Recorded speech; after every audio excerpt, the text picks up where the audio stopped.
In order to engage the tip of the mechanical pencil, fully press down on the end of the pencil.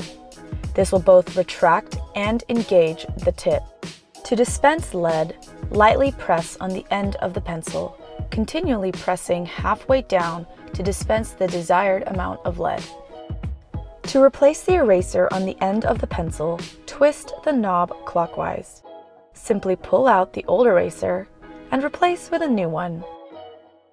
Twist the knob counterclockwise until the eraser is fully retracted. Cut off any excess eraser and store for later use. To add more lead, grab the end of the pencil and pull the knob until it is fully removed from the body of the pencil.